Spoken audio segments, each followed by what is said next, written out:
పిల్లరా, మీరు చూడండి, పురుషులు మొదటి నుంచినండి తల్లి ప్రేమకు అలవాటు పడిపోతారు. అమ్మ చూపించేంత ప్రేమ ఎవరు చూపించలేరండి. దేవుడు ఒకటి ఆలోచించాడు, కానీ తల్లి కొడుకుతో ఎంతకాలం ఉంటుంది? ఇప్పుడు దేవుడు ఆలోచించింది ఏంటంటే మరొక స్త్రీనివ్వాలి. తల్లి ప్రేమ లాంటి ప్రేమే చూపించాలి, తల్లిలాగే లాలించాలి, తల్లిలాగే అన్నం పెట్టాలి. ఎవరు చెప్పండి నెక్స్ట్ పురుషుడి జీవితంలోకి వచ్చేది? భార్య. ఆ భార్య గురించి ఏమని రాస్తున్నాడు చూడండి బైబిల్లో.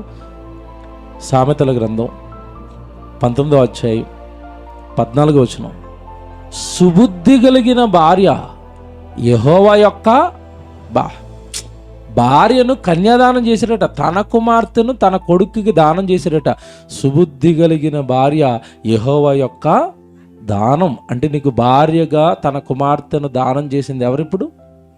దేవుడు. ఆడజన్మ ఎంత గొప్పదో బైబిల్ చెప్పినంత గొప్పగా ప్రపంచంలో ఎవడు చెప్పలేడండి. కాండం 24వ అధ్యాయం 67వ వచనం. అబ్రహాం గారికి చాలా లేటుగా 100 సంవత్సరాల వయసులో శారమ్మ కుమారుని కన్నదే, ఇస్సాకుని. ఇస్సాకు ఇంకా పెళ్ళి కూడా కాలేదు, తల్లి చచ్చిపోయింది.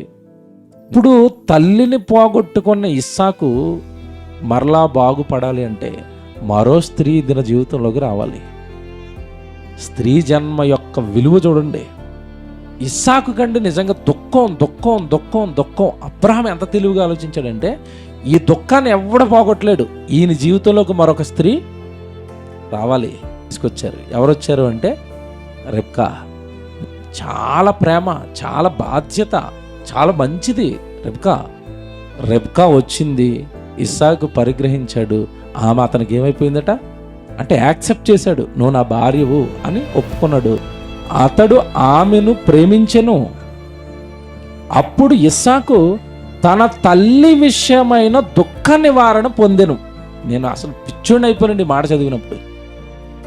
ఇస్సాకు ఏం దొరికిందట? ఏ దుఃఖ నివారణ? తల్లి విషయమైన దుఃఖం. అంటే తల్లి స్థానాన్ని భర్తీ చేసిందా? చేసింది. నేను వచ్చానండి మీకు ఎందుకండి, మీ అమ్మ లేకపోతే నేను ఉన్నాను కదండి అన్నది. పిచ్చోడైపోయి తల్లిని మర్చిపోయాడు దెబ్బకి. ఎవరి దెబ్బకి? రెబ్కా దెబ్బకి. భర్తకి దుఃఖ నివారణ సాధనం ఎవరు చెప్పండి? ఇప్పుడు భర్తకి కష్టం వస్తే ఆదరించేది ఎవరు? ఇప్పుడు భార్య. దేవుడి కొరకు బ్రతుకుతామండి అంటున్నావా, నీ కుటుంబం బాగుంటుంది.